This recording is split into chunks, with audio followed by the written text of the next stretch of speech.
Ode 6. À Monsieur le duc de Richelieu, sur l'ingratitude. 1736. Ô toi, mon support et ma gloire, que j'aime à nourrir ma mémoire des biens que ta vertu m'a fait, lorsqu'en tout lieu l'ingratitude se fait une pénible étude de l'oubli honteux des bienfaits. Donné de la reconnaissance, c'est par vous que dès mon enfance, mon cœur a jamais fut lié. La voix du son, de la nature, n'est rien qu'un languissant murmure, près de la voix de l'amitié.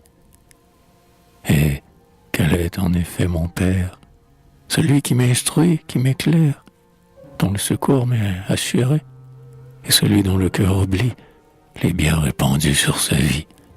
C'est là le Fils dénaturé.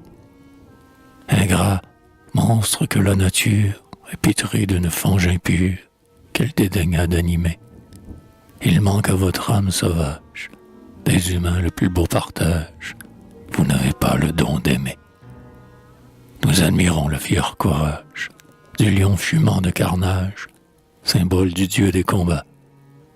D'où vient que l'univers déteste la couleuvre bien moins funeste, elle a l'image des ingrats. Quel monstre plie d'eux s'avance, la nature fuit et s'offense à l'aspect de ce vieux giton.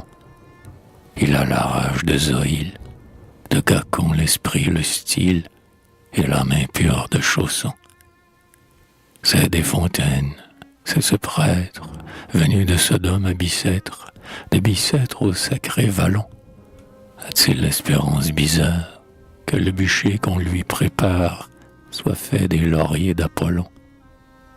Il m'a dû l'honneur et la vie, et, dans son ingrate furie, de Rousseau lâche imitateur, avec moins d'art et plus d'audace, de la fange où sa voix coasse, il outrage son bienfaiteur.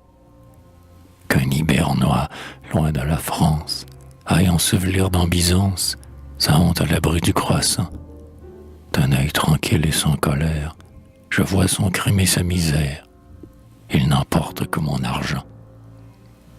Mais l'ingrat dévoré d'envie, trompette de la calomnie, qui cherche à flétrir mon honneur, voilà le ravisseur coupable, voilà le larcin détestable, dont je dois punir la noirceur. Pardon, si ma main vengeresse sur ce monstre un moment s'abaisse, à lancer ses utiles traits, et si de la douce peinture de ta vertu brillante et pure, je passe à ces sombres portraits.